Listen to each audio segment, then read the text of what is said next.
मैं सबसे पहले आदरणीय राहुल गांधी जी का आभार प्रकट करना चाहूँगा कि जो वोट चोरी का नारा उन्होंने बिहार के सड़कों पे उठाया, उस वोट चोरी की गूंज हमने सदन के अंदर हमने सुनी, पूरे देश भर ने सुनी कि किस प्रकार से चुनाव आयोग निष्पक्ष नहीं है, किस प्रकार से चुनाव आयोग भाजपा सरकार का एक कठपुतली बन चुका है। और इसीलिए आज हम सब दिल्ली के इस राजधानी में आए हैं राहुल गांधी जी के हाथ को और मजबूत करने के लिए, देश की आवाज को और मजबूत करने के लिए कि वो चाहे सत्ता में बैठे हुए लोग, अगर उनको लगता है कि वो हर दिन हर महीने चोरी कर पाएंगे तो उनके चोरी को पकड़ने के लिए हर बूथ में, हर गांव में, हर ढाणी में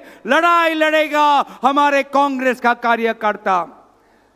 आज सदन में हमने देखा कि भाजपा सरकार समझती थी कि वंदे मातरम के ऊपर भाषण होते हुए वो कांग्रेस पार्टी की छवि को धूमिल करेगी, लेकिन हमने देखा कि किस प्रकार से जब हमारी नेत्री प्रियंका गांधी जी जब सदन में खड़े होकर कांग्रेस पार्टी की इतिहास हमने जब भाजपा को सुनाई तो भाजपा का मुंह बंद हो गया।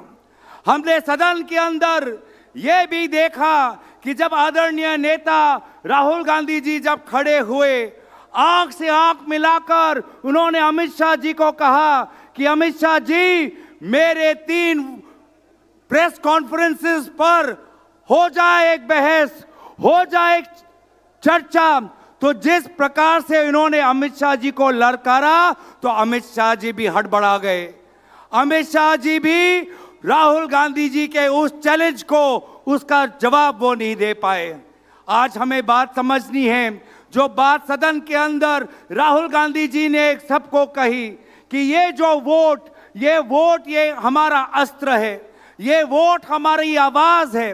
अगर जब किसान, जब वो अपना मजदूरी को लेकर, अपने किसान को लेकर, हमारे जो खाद्य जो आज बहुत पैसों में खरीदना पड़ रहा है, जब उसके साथ ये बेवफाई होती है तो वो अपनी आवाज कैसे उठाता है? वोट के द्वारा। जब बेरोजगार युवा, जब उसको नौकरी नहीं मिलती तो वो अपना आक्रोश कैसे व्यक्त करता है? वो वोट के द्वारा।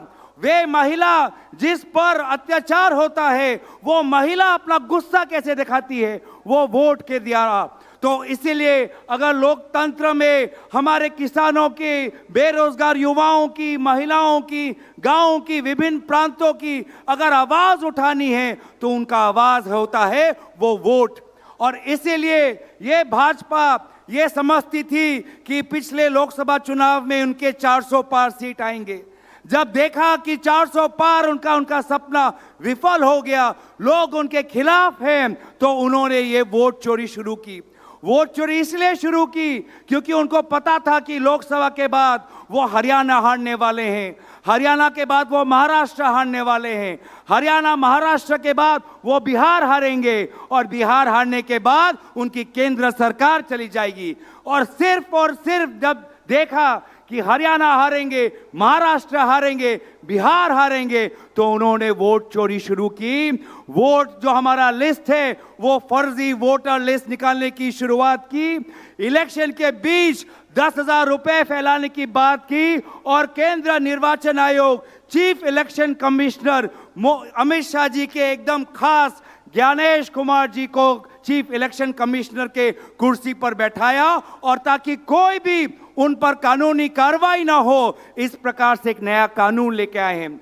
और इसीलिए लोगों, आज हमें ये नहीं समझना चाहिए कि कांग्रेस पार्टी अगर ये 3 निर्वाचन में अगर हम पीछे हो गए तो हम कमजोर हो गए। नहीं, हमारी वो पार्टी है जिसने स्वतंत्रता सेनानियों के साथ हमने त्याग किया, बलिदान किया, और इसीलिए आज भी हम लोगों की आवाज बनते रहेंगे। हम राहुल गांधी जी से, सोनिया गांधी जी से, मल्लिकार्जुन खड़गे जी से प्रेरणा लेते हुए हम आगे जाएंगे।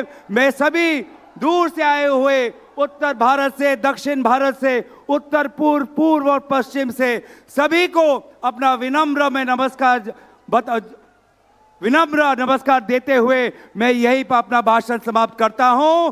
धन्यवाद। जय हिंद, जय हिंद, जय हिंद।